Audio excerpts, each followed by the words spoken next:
Here we go. And so today is August 25th, and I'm happy to be here with Mr. Gary Hutchison, or better known as G.P. Hutchinson in his books and novels. And thank you for joining us today, Gary. Thank you so much for having me. It's great to connect with you, Jim, and with National Ballpark Museum. Well, thank you. And Gary has a website that I'll just throw out there. It's www.gphutchinson.com, and that shows the list of books and also some background and some blogs and various items related to his writing. So yeah, let's get started. And again, Great. Thanks for your being so gracious with your time. My pleasure. This is a kind of a difficult time across the country to do anything, much less travel to ball games. Yep, it's a different season this year, isn't it? It really is. I've been a volunteer with the museum for 2 years, and we've never been closed. It's a year-round museum. We're open during those cold days of winter, just to give people a kind of a feel for baseball when there's ice and snow. And so, but gosh, we haven't been able to open, and that's very, very tough. But I've talked to Rayleigh Frazier over there, the manager of the museum, a few times, and she's trying to be upbeat about it and keep things available on the internet for interested parties, those who'd love to stop by the museum but can't otherwise do so because of the COVID restrictions and so forth. Yeah, and that's great. And it's for safety, and she's great and so optimistic. And she's joined a kind of a small museum group in Denver, and they're all kind of trying to work their way through this. And so the website, kind of building on the website, seems to be the best approach to give people kind of an inside look and more information and some stories and just kind of fun things to do. Yeah, I'd encourage people to drop in to the website there. It's got some great items. Just to take a peek at some of the artifacts that are there and listen to a few people. There's some nice video clips there, and so I encourage folks to stop in like I have. Great, that's great. So let's talk about you, Gary. So your husband and father, and looks like 9 grandkids. 9 grandkids, yeah. Gosh. I don't look that old, do I? No, I'm figuring we're about the same age category anyway. Mm-hmm. So that's that's great. Do they live close by, or? No, all the grandkids are down in Florida. My wife and I moved up to South Carolina 8 years ago, and that's the only thing we don't care for about South Carolina is not being able to see the grandkids and our daughters and their husbands down there too often. Oh, sure, but a great place to visit for them. Yeah, that's great. Really, we're up in Shoeless Joe Jackson country up here. Oh, National Ballpark Museum being closed. The Shoeless Joe Jackson Museum, which is a nice little museum right over by our minor league stadium, is closed also, not only for COVID reasons, but they're actually doing some renovation there, and I look forward to the reopening of that. So yeah, there's good baseball tradition right here in upstate of South Carolina as well. Yeah, now is that Greenville or Asheville? Greenville, yes. Greenville, okay. Yep. Yeah, I'd seen some press on that. I didn't know. That's really interesting. Okay. Not too far from Royston, Georgia, where there's a Ty Cobb Museum too. So once again, good baseball history in this area. Right. And are you from that area or? No, I'm originally from Louisiana, lived in Florida for a good number of years, and just came a point when we were living down in Miami, just being so packed in that we decided we need a little more elbow space, and did a little research and ended up here. Real pleased we have. Oh, that's great. Yeah. Yeah. So, and as with most writers, you've probably been writing for years and years, but when was your first published piece? First nice success was a Western that I released in 2015 called Strong Convictions. And it was the first of a 3-book series that may yet continue, that performed really well. People seemed to enjoy it a great deal. And it was just a kick to write. I had written a novel before that. My daughter taught in Japan for a period of time. I went over to Japan to visit her. I was over there a couple of months. And I just enjoyed that so much that came back and wrote a crime novel set in Japan. And asked me if I was going to write a sequel to that Japanese novel. I sat down to try to do it. I was just really struggling to get it to be something Americans could connect with in a big way. And I just sat down and played with a few different genres of fiction and ended up with a Western that was just so much fun. It just, watching a movie and writing a transcript. It's just watching it unfold in my mind. Yeah, it seems like what I really enjoy in reading. I'm reading Deadball right now, but is how you have that ability to, people who are reading kind of get, feel like they're in a time and a place, and they feel like what the characters feel. You feel, however things are going, whether it's good or bad, you do get that feeling like you're a part of the group, I guess you'd say. Well, thank you. That's the goal, is to make people feel like they're right there, seeing things through the character's eyes. Right. Yeah, I'll have to try the Western series. So based on what you mentioned, that would be the Emmett Strong. I've got an Emmett Strong series, 3 books. I've got a Cimarron Jack Wheatley series, sort of a Buffalo Bill Cody type guy, only he's the real deal, not just a showman. But part of those, 2 of those books, 3 books in the Cimarron Jack series, and 2 of them take place in the high plains of Colorado, right outside of Denver. One of them actually with some action in Denver there. So I've really enjoyed researching that and casting those stories in that area. Well, that's interesting. So have you traveled in Colorado then, or? Not a great deal, to be honest. I have visited out there and love it. It's a beautiful place, and but I haven't spent a massive amount of time out there.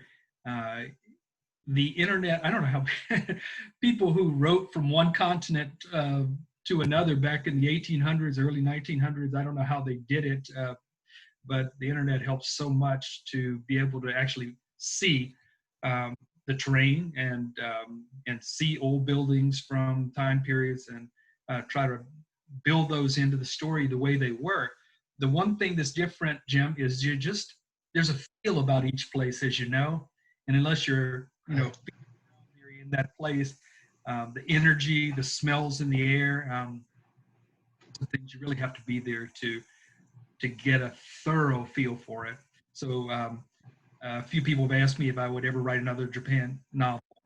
I said I'd have to visit again. It's been long enough now that I'd have to be back there before I could do that, I think. Yeah, that makes sense. I mean, you'd have to kind of get a feel, and as you said, the sights, the smells, just everything about a place. That's what I think when I'm doing some research, and I do a little bit of blog writing and things for the museum, and just getting a feel for old ballparks and being there. Uh, there's a lot to be said for new ballparks in a sense that you've got modern bathrooms for one thing, and Right. just when you put a whole lot of people in one place, it's nice to have some modern conveniences. But when you think about being in the old stadiums, that is just things that people don't think of, like the old knot hole in the fence. Or I saw a picture the other day of kids climbing a tree across from Wrigley Field, in order to see the ballpark. And so it's just getting a feel for being there. In that time, in that era, yeah. I mean, I think I know the photo you're referring to over there on Sheffield, I think. Right. And yeah, I visited Wrigley pre-renovation, most recent renovation, and it was the facilities were primitive to say the least, but still the experience of being in that great old ballpark, and it's something that'll be forever etched in my memory as to what the neighborhood was like and the park itself, the game. Yeah, no doubt. It is a vintage ballpark in a vintage neighborhood. Mm-hmm. It's great. So, well, so the Western Series, it may continue, you say. Right. Is that correct? They weren't trilogies per se, with a beginning and a real close and a finality to the third installment on either series. They're open-ended, that could go on with those characters. And I think of other authors who have done a similar thing. I'm a big Dean Koontz fan, and of course he's written standalone novels and then series like his Odd Thomas series. And if you look at the timeline of when he wrote these, they're overlapping and interwoven, and he'll come back to a series years later and pick up and add another installment or two. So I can't rule that out. But yeah, a total of 3 Western series that are out there: the Emmett Strong, Cimarron Jack, and Reno Kerrigan. And right now I've got actually 2 books in the works: a freestanding Western, and also the third of the baseball books that I've started. That's great. Yeah, it's great if you can, like you said, these can be just chapters in a, in a kind of like Star Wars. You can go back, you can come forward, you can, there's, and then you can be specific on different characters if you want as well. Yeah, that's great. Absolutely. All right. Well, let's talk a little bit about what inspired you to write the baseball series. Well, one of my brothers has a couple of fantasy baseball leagues that he is the administrator of, organizer, and trying to promote some enthusiasm for that. He wrote a little 400-word description of a totally false historical event that happened in Baltimore, allegedly back in the late 1800s.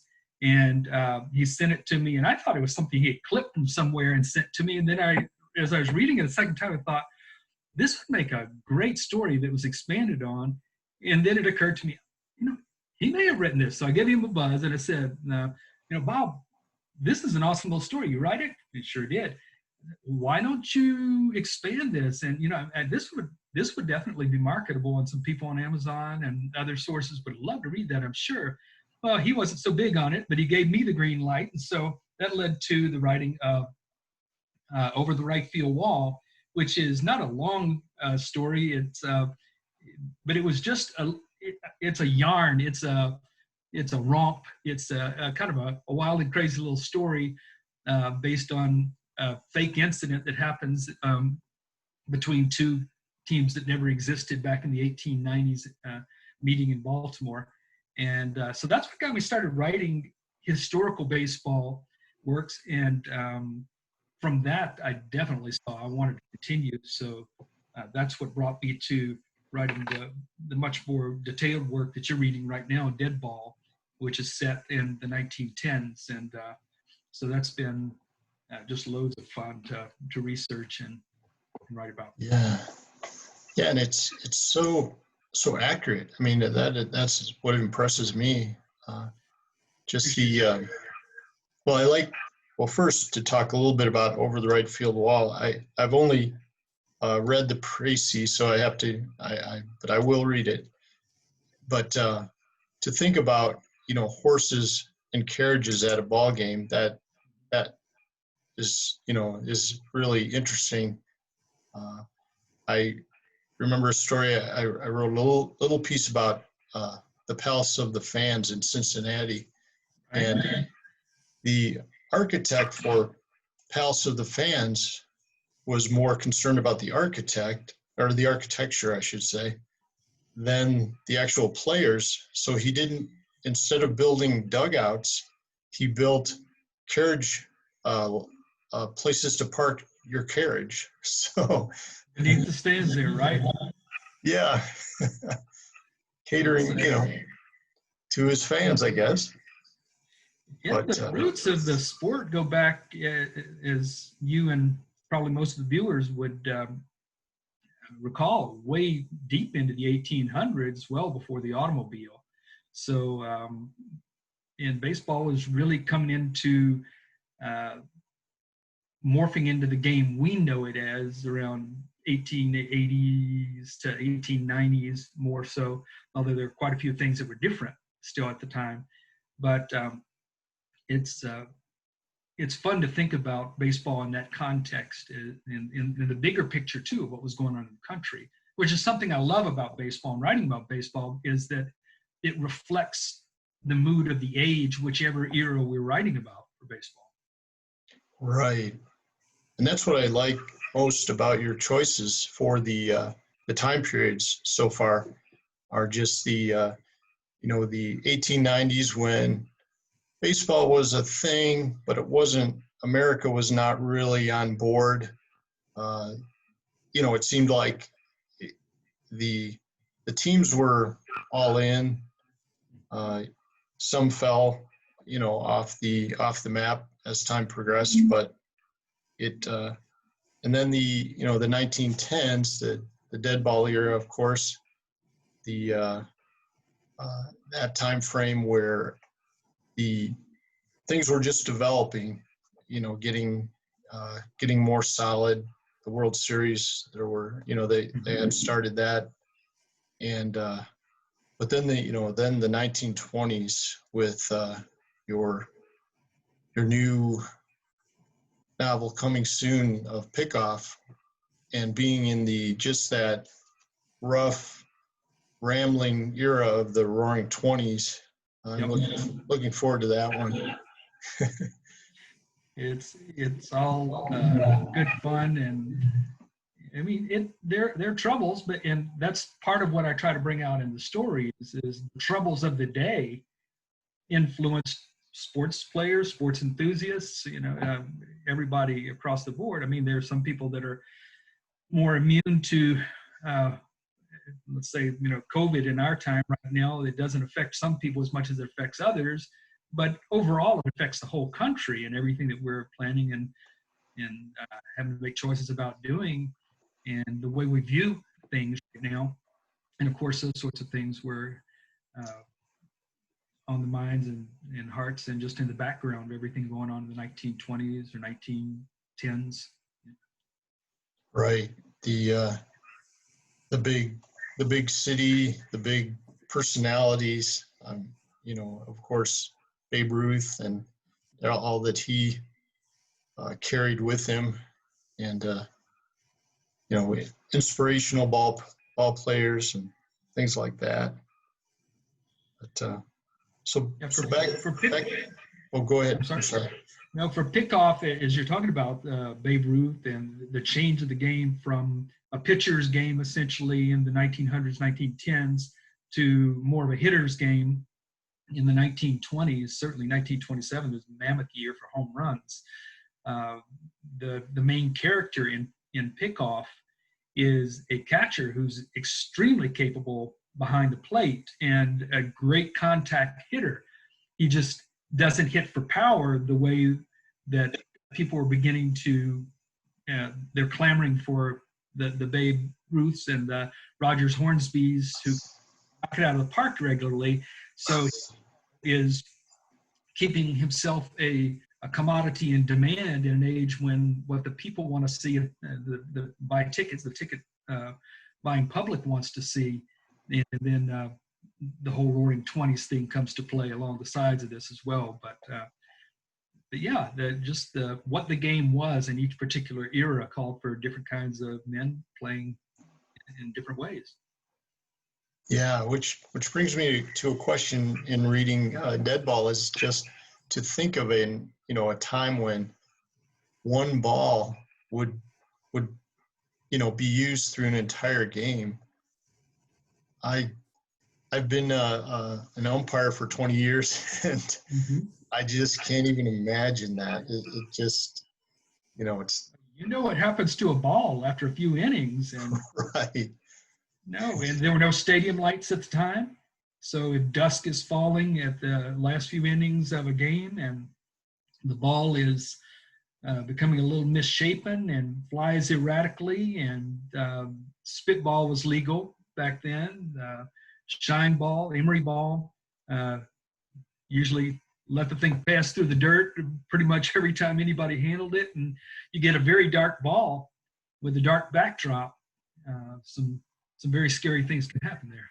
Yeah. I just can't imagine and then to kind of enforce that and say, hey, we're going to finish this game with this ball. That's funny. It's just crazy.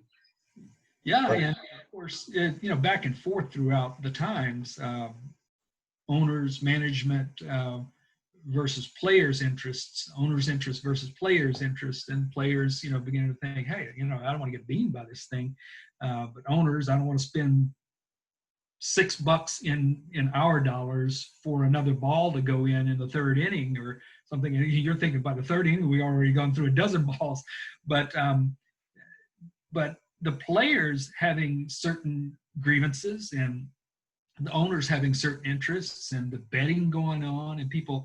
We look down our noses at what happened in the 1919 Black Sox scandal, but there were real issues of safety, pay, who's getting the benefit with what's going on. And so that adds to layer upon layer of struggles for the people in the stories that I write. And of course, players have wives, they have girlfriends, and how do these economic struggles or dangers come into play and those things. So there's just a lot of great stories. And Dead Ball really takes you through that, just the emotions of, of a pitcher who seriously injured, another player. And so just the characters that are around that person really, it was really interesting to read. And I also like the kind of building in the mutual league and how that was kind of, of course, modeled after the Federal League, but just to say that it kind of brought in that what else could players do back in that era, if they wanted to make more money or have other options. Yeah, the actuality in both the American League and the National League was this reserve clause where each team could keep players, their best players, and not only not necessarily increase their salaries for years of great performance, but if they didn't think the ticket sales were what they ought to be or other income was what it ought to be, sometimes reducing a player's salary from one year to the next, and yet the player at that time had no recourse to say, okay, I'll just market my skills to another team or go free agent. There was no such thing. You get blackballed and you're out of the game altogether. You're down to playing semi-pro ball or something like that. Yeah.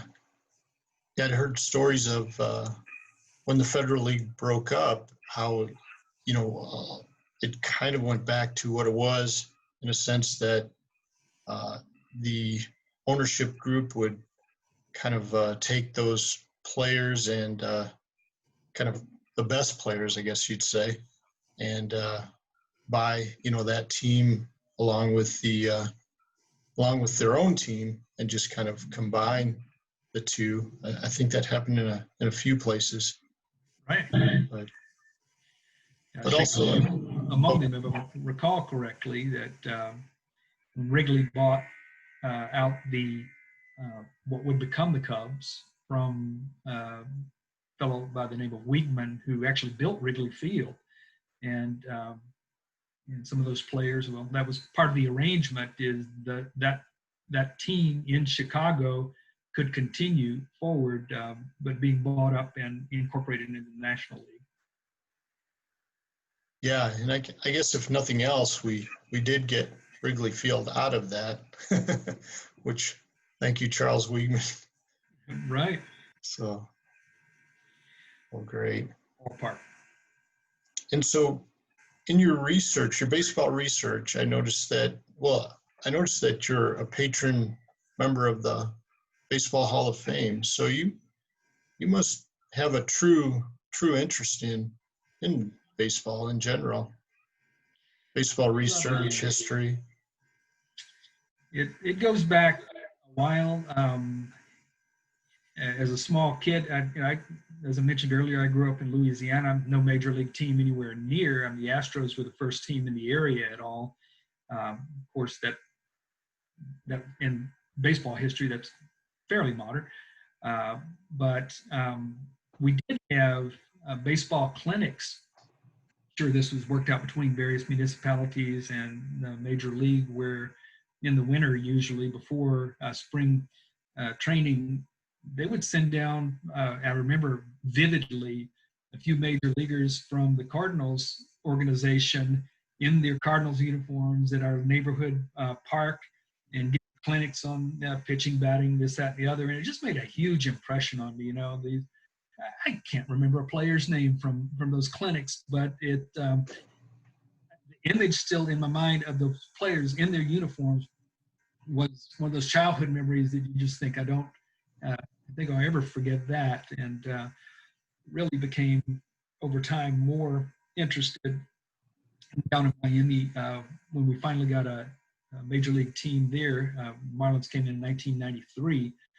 Sure. It was the coolest thing ever. And the same year that the Rockies came into Denver, I believe. And right. We just bought in wholeheartedly to that. And I was a season ticket holder and just really enjoyed that tremendously. Yeah, that's great. That the year that the Rockies, came to Denver, it was, again, just such a great year to. I grew up in the Chicago area, but and had a really. My mom was the big baseball fan, which was interesting. But when we moved to Colorado, it was kind of in that era of building up for a baseball team. There had been baseball here before with the Denver Bears and Denver Zephyrs, and but nothing like Major League. So, yeah, '93 was a great year to be in Florida and to be in Denver for sure. Right. So, well, good. Well, I will wrap up and just again like to say, thank you very much for your time today. We certainly love your books, and just to talk about baseball is just always a fun thing. Really, thank you so much for inviting me to get together with you here today. And I really enjoyed the chat, and I appreciate the chance to tell folks a little bit about the books I've written and the ones we anticipate. Yeah, so again, your website is www.jhutchinson, gphutchinson.com. And please look for a new baseball book based in the Roaring '20s, and it is called Pickoff, and where will it be available, Gary? It'll be available both on my website and on Amazon in paperback and ebook format. Okay. Well, great. Well, thanks And again.